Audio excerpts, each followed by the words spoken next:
देखो, अब आपका नेक्स्ट टॉपिक होता है तत्व।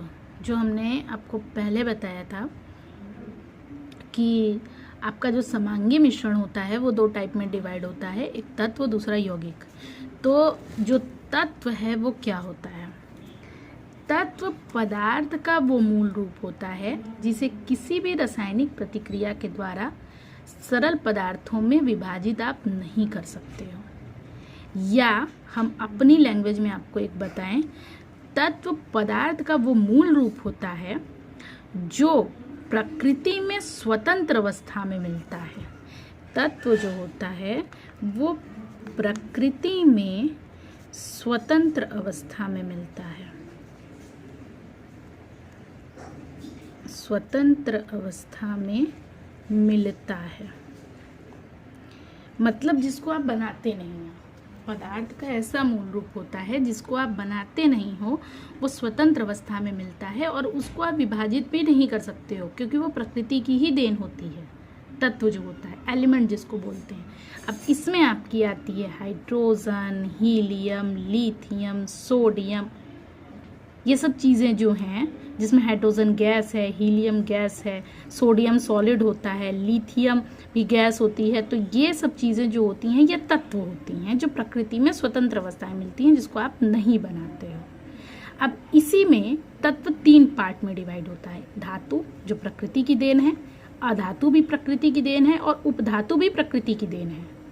ठीक है, इन तीनों ही चीज़ों को आप बनाते नहीं हो, ये प्रकृति में स्वतंत्र मिलता है। हाँ, मिश्र धातु जो हम आपको पहले बताए हैं अभी, मिश्र धातु को आप बनाते हो, ये प्रकृति की देन नहीं होती है। ये मिश्र धातु जो है वो आप बनाते हो। जो धातु और धातु मतलब कि 2 प्रकार के धातुओं से मिलकर के जो बनता है वो मिश्र धातु है। ये हम आपको पिछले वीडियो में बताए हैं। लेकिन तत्व में ये 3 अवस्था होती है, धातु, अधातु और उपधातु। अच्छा, अब सुनिए, तत्व समझ में आया? जो प्रकृति में स्वतंत्र अवस्था में मिलता है उसे तत्व कहते हैं। इसको रासायनिक प्रतिक्रिया के द्वारा आप किसी भी सरल पदार्थों में विभाजित नहीं किया जा सकता है, वो तत्व होता है। दूसरा क्या होता है? धातुएं जो होती हैं वो आघात। अब धातु क्या होती है? धातु आघात वर्धनीय होती हैं। आघात वर्धनीय का मतलब ये होता है कि अगर आप उसको पीटोगे तो वो फैलेगी, वो कभी भी टूटेगी नहीं। धातुओं का एक गुण होता है, धातु जल्दी टूटती नहीं है, धातु पीटने पर फैलती हैं। चांदी की पत्तल के बारे में आपने सुना होगा, सोने की पत्तल, मतलब जब आप सोने को पीटोगे तो वो पूरी की पूरी क्या बन जाएगी? प्लेट बन जाएगी, चांदी की प्लेट बन जाएगी। यानी आघात वर्धनीयता का गुण होता है उसमें, जब आप उसको आघात करते हो। देखिए, आघात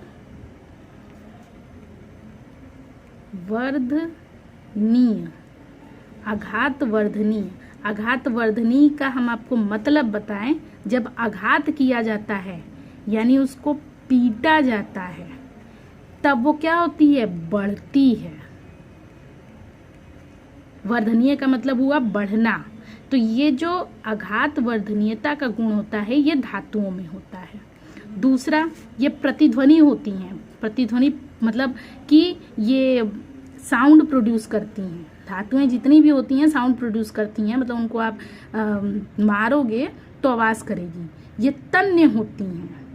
ठीक है, तन्य का मतलब ये होता है इनके तार भी बनाए जाते हैं। इनका जैसे कि आघात वर्धनीय तो ये बढ़ती हैं तो तार भी इनके खींच के इनके तार भी बनाए जाते हैं क्योंकि ये खिंचा भी सकती हैं। अब इसी में आपका आता है लोहा, सोना, चांदी, ये सब धातु होती हैं, प्योर धातु जो प्रकृति में पाई जाती हैं। सोना प्रकृति में पाया जाता है, चांदी प्रकृति में पाया जाता है, लोहा प्रकृति में पाया जाता है। तो ये जितने भी प्रोडक्ट, ये सब जितने भी होते हैं ये आपके धातु होते हैं। एक बहुत अच्छी चीज़ आपको बता दे जो आपने पहले भी सुना होगा, सुचालक। सुचालकता होती है इसमें। सुचालकता का मतलब ये हुआ कि अगर आप इनको गर्म करोगे एक जगह से तो बहुत जल्दी हीट जो होती है वो बढ़ती है इनके में और दूसरी जगह से भी ये गर्म हो जाती है। मतलब इसमें जो विद्युत होती है, सुचालकता का मतलब ये हुआ विद्युत का प्रवाह जो होता है वो तेजी से होता है, उसको कहा जाता है सुचालकता। कि विद्युत का प्रवाह जब तेज रूप में होता है तो उसको कहते हैं सुचालकता।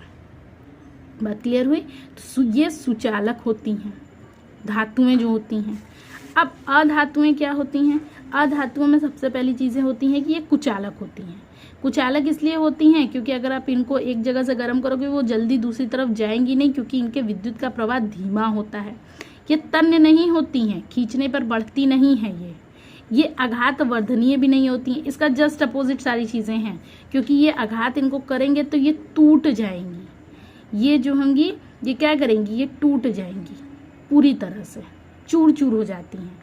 और ये चमकीली भी नहीं होती हैं। धातुएं हमेशा चमकीली होती हैं, अधातु कभी चमकीली नहीं होती है। अब जैसे लकड़ी तोड़ोगे टूट जाएगी, पिस जाएगी। कुचालक भी होती है, लकड़ी को आप एक जगह से जलाते हो दूसरी जगह से आप पकड़े भी रह सकते हो। हाइड्रोजन है, कार्बन है, ऑक्सीजन है। कार्बन चूंकि क्या होता है, लकड़ी से ही फिर फॉर्म होता है, सॉलिड होता है, लकड़ी से ही फॉर्म होता है। ये आपकी अधातु होती है। हाइड्रोजन आपकी गैस होती है, ऑक्सीजन आपकी गैस होती है।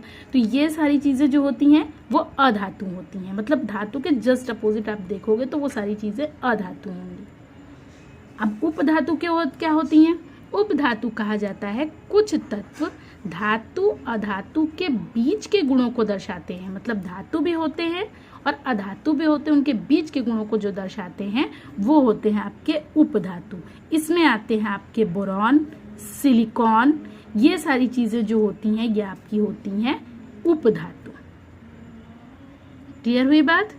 तत्व क्या होता है? जो प्रकृति में स्वतंत्र अवस्था में मिलता है और रासायनिक प्रतिक्रिया के द्वारा जिनको अलग नहीं किया जा सकता है वो तत्व होते हैं। जैसे हाइड्रोजन, हीलियम, लिथियम, सोडियम, ये सारी चीज़ें। तत्व को 3 भागों में बांटते हैं, धातु, अधातु, उपधातु। धातु आघातवर्धनीय होती हैं। आघातवर्धनीय का मतलब पीटने पर बढ़ती हैं, प्रतिध्वनि उत्पन्न करती हैं। तन्य होती हैं। तन्य होने का मतलब ये खींच के तार बनाई जाती हैं, जैसे लोहा है, सोना है, चांदी है, ये सब होती हैं। सुचालकता का गुण होता है, मतलब विद्युत का प्रवाह तेजी से होता है धातुओं में। अधातु कैसी होती हैं? कुचालक होती हैं, विद्युत का प्रवाह बहुत धीमा होता है। ये तन्य नहीं होती हैं, मतलब तार नहीं बनाए जा सकते हैं।